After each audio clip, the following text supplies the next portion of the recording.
बाप और बेटे की दिल छू जाने वाली प्रेम कहानी। पत्नी अपने पति से कहती है, पत्नी, पता नहीं क्या हो गया है हमारी पायल को। कल रात को खाना भी नहीं खाया और रो भी रही थी। अभी सुबह जगाने गई तो फिर से रो रही थी। वजह पूछी तो बस इतना कही कि प्लीज़ माँ, मुझे अकेला छोड़ दो। मुझे लगता है कि शायद उसे किसी ने प्यार में धोखा दिया है। डर लगता है कहीं वह खुद को नुकसान न पहुंचाए।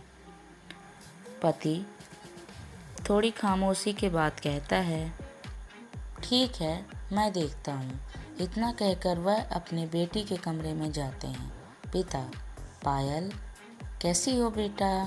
बेटी, प्लीज़ पापा, मुझे कुछ दिनों के लिए अकेला छोड़ दीजिए। पिता, ठीक है बेटा, मगर एक शर्त है। बेटी, बोलिए। पिता, मैं तुम्हें एक बकवास कहानी सुनाना चाहता हूँ। तुम सुन लो, फिर हम तुम्हें डिस्टर्ब नहीं करेंगे, ओके? बेटी, ठीक है, सुनाइए। पिता, आज से करीब 20 साल पहले एक राजा हुआ करते थे, बेहद अमीर। उनके 2 बेटे थे। एक बड़ा बेटा बेहद आज्ञाकारी और ईमानदार था। उस राजा को अपने बड़े बेटे पर नाज था। उसकी शादी एक खूबसूरत लड़की से कर दी गई। फिर वह खूबसूरत लड़की गर्भवती हुई। घर में खुशियां ही खुशियां छा गईं, मगर राजा की जिद थी कि बेटा ही हो। फिर राजा ने अपने बहू के गर्भ का चेकअप करवाया तो पता चला कि गर्भ में लड़की है।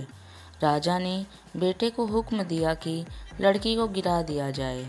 आखिर बड़ा बेटा आज्ञाकारी था, ना तो करेगा नहीं। मगर पता नहीं उस पागल बेवकूफ़ को क्या सूझा कि 2 दिन बाद अपना राजपाट, धन दौलत, शानो शौकत सब कुछ छोड़ के अपनी गर्भवती पत्नी को लेकर महल से गायब हो गया। सच कहूँ तो वह बड़ा बेवकूफ़ और पागल था। लोग बेटियों को बोझ समझकर गर्भ में नष्ट कर देते हैं और एक वह बेवकूफ़ पागल एक बेटी के लिए तमाम सुख सुविधाओं को ठोकर मार दिया। वह बाप की बात मानता तो आज उसकी जगह राजा होता।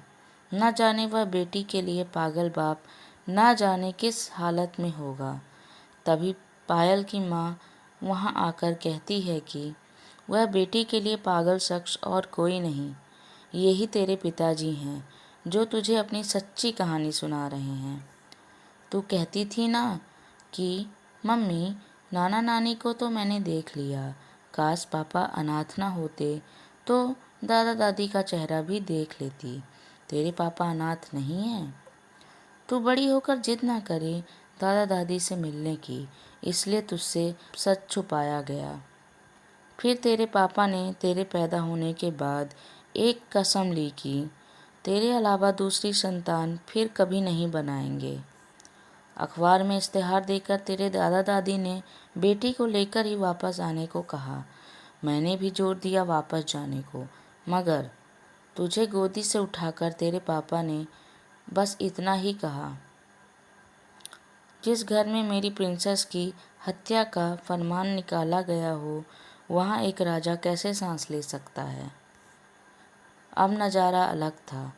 पायल की आंखों में पापा के लिए सम्मान, उनकी मोहब्बत के लिए ढेरों सारा प्यार और उनकी कुर्बानी के लिए इबादत करने जी कर रहा था। आंसू थमने का नाम नहीं ले रहे थे, मगर सब कुछ अब सिर्फ पापा के लिए था। पापा ने बस आखिरी शब्द इतना ही कहा अपनी बेटी को, मैं नहीं जानता बेटा कि दुनिया तेरे बारे में क्या सोचती है, मगर तू मेरे लिए बेहद अनमोल है।